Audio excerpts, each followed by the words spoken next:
is advanced chart here. Click advanced chart, brings you to this. And cool thing is, all these indicators and technicals I'm about to set up, if you have like cookies enabled or whatever, I don't know how it works, but when I reopen my computer, they're still there, which is nice. So, all right. First thing that I do is I go to some indicators, and there's certain indicators that I like to use. I will also put in the description where I learned about those. There's so much information on YouTube. So when I first started trading, I was doing the same job for a different company. I was in middle of nowhere, West Virginia, and I had a lot of time on my hand, just like I am now. Like I work 12-hour days while I'm in the field, but then on Sundays or those late hours at the hotel, you're not with your family. I don't, right now at least, I don't drink. So I'm like, what do I do? I guess I could drink, or I could just watch TV or something, but this, I feel like it's going to be great. So, anyways, back in West Virginia, I wanted to learn how to trade. Same position I'm in now, just younger me, and didn't know anything at that time. So I started watching videos from all these guys that you'll see in the description below. And I might make a video going over some of these, but for now, let's just roll with it, and maybe I'll put some information above me.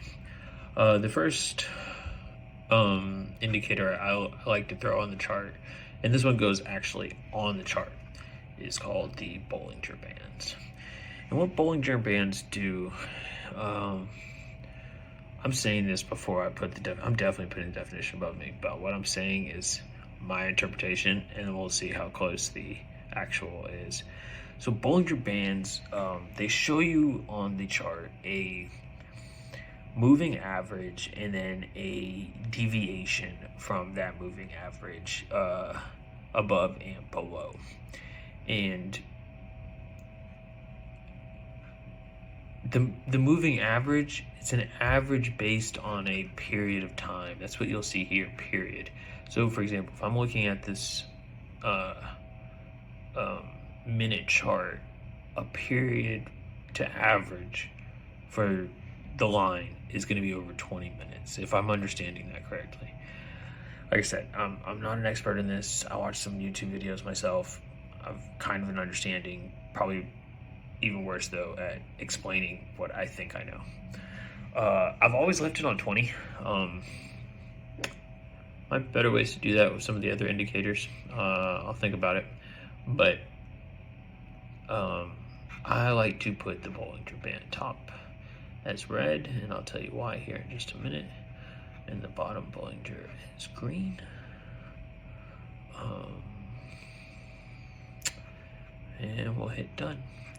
All right, so now if you look at our graph, you'll see the blue line, which is the price of the stock throughout the day. You'll see a green line, a black line, and a red line. And you'll start to notice some ebb and flow patterns. Like, it might not be as obvious when you're looking at the line, probably less obvious when you're looking at candles. I don't know. Maybe just depends on what you see best. But you'll see the black line in the middle. So this is the moving average, and keep in mind, the moving average is the average of the past 20 minutes. So the way the average is going to move is going to be a slow reflection of how the actual stock is moving. So for example, right here at 9:30, you'll see the stock shoots up, and it's already coming back down by the time the moving average is going up. And then it's going down, and now the moving average is trying to catch up to it, and it starts going up. Moving average is still coming down though, like right through this section from 10 o'clock to 10:05. The price is going up. Average is still coming down though, because it has to catch up. It's an average of the past 20 minutes. But then there's a deviation shown above and below. And you'll notice a pattern that happens here.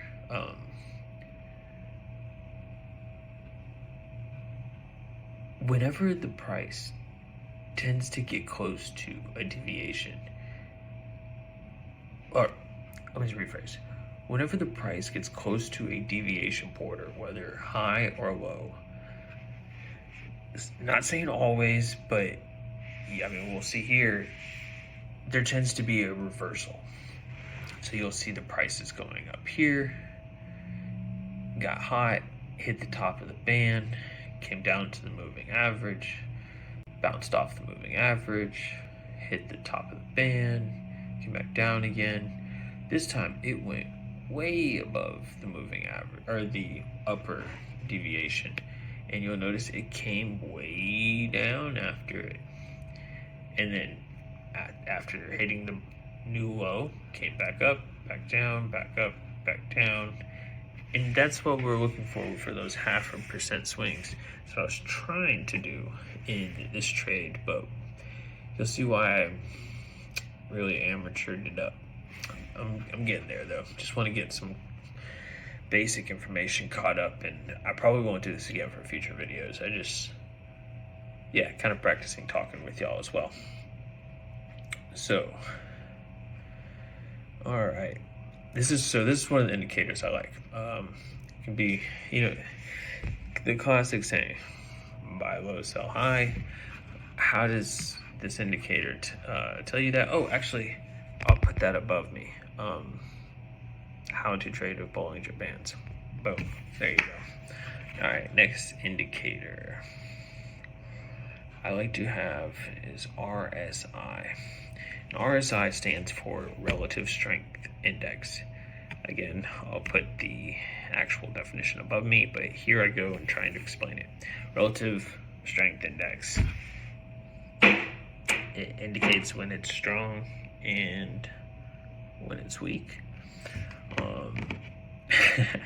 And again, though, we're looking at a calculation that in order to get something out of it, you have to put something in it. What do we have to put in it? Past data, not future data. So it's going to give you information based on the past. Always keep that in mind. This period I like to put at 15. Black is fine. Oh, here we go. This is kind of a little insight into what RSI is. Overbought, oversold. What's the strength of it? If it's overbought, it's running real hot, probably going to have a reversal and come down. Oversold, it's been cooled off long enough, possibly time to come back up. The range I like to set these at is 70 and 30. Why do I like to set them at that 70 and 30? Saw it in a YouTube video, probably somewhere in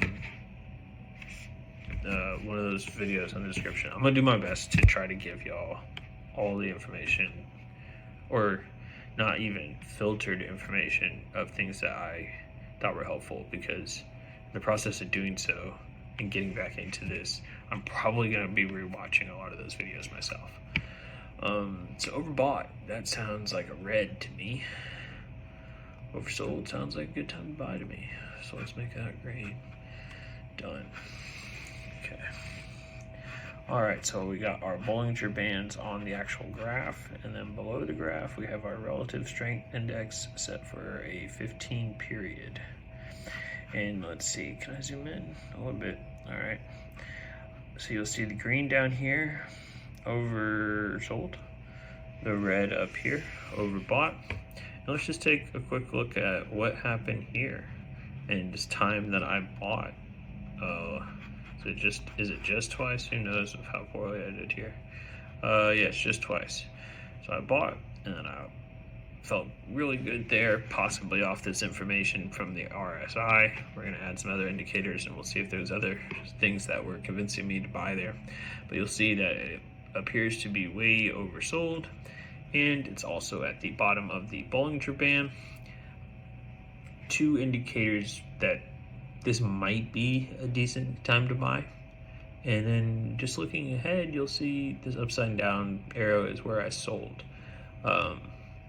So that possibly was a good time to buy, possibly the best time to buy, not all of these other times that I bought previously. I think I have a good explanation for why I bought in there, and then I panicked as it started going down. Saw it jumped way outside the Bollinger Band, touching the bottom of the RSI, so that's a good time to buy, right? I did buy there, right? Once I upload some of these other indicators, I'll show you why it was not a good time to buy. And again, first trade back in a couple of years. Yeah. Anyways, being humble about this. So, all right, we got RSI on there. Another indicator I like to put on is the MACD, which stands for moving average something. I don't know. I'll put it right there. It's another one of these indicators that I kind of know how to, I think I know how to use, but again, I learned it in a YouTube video and just held on to the little bit I have about it. It's a deviation from the moving average, but it's got two. So we've got a fast and we have a slow. So remember, our Bollinger Band has a moving average of 20. I'm going to put my fast here, similar to my RSI, 15. And then I want a slow one for 30. And why do we want a fast and a slow one? I'll put that above here, but let's see if I know. Whenever you have two moving averages, so let's say we have the 15 moving average, it's measuring the last 15 points, and it's always trying to catch up to the price. What's a 30-point average going to do? It's measuring the last 30. It's going to be even slower to catch up. It's going to be a lot less volatility. It's going to be smoother. And what happens is when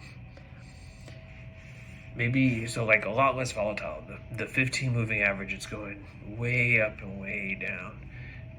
The 30 is just moving in here. And when, I don't know if I'm doing this right, but every time it crosses, the crossing of two moving averages is sometimes a good indicator of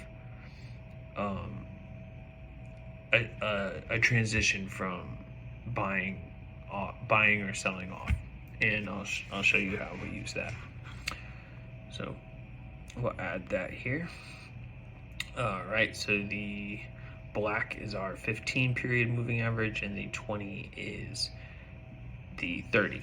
And like I said, so the 30 is even smoother. You'll see just like the black was trying to chase the blue in the Bollinger Bands, now the red is trying to catch up with the black. Like the black's going up, it's already started dipping down, and the red is still going up. And now red starts to dip down, trying to catch up. Black's already going back up. And look, there's a cross there. This will be an interesting point to look at later. And there's a cross there. This will be an interesting point to look at later. All right.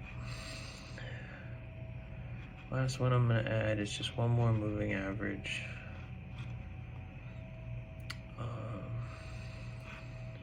Oh, nope, not a moving average. Even though those are really great, I hope to talk about more of those later. Moving average deviation. I want this one to be 20 as well. Don't know why, but I feel like that's the number. All right, we are coming up though to 30 minutes, and I'm just now here. These are going to be a little bit longer episodes, but I won't have to discuss all of these indicators again. So we'll jump back in the next part. This might be part 3 coming up. Thanks.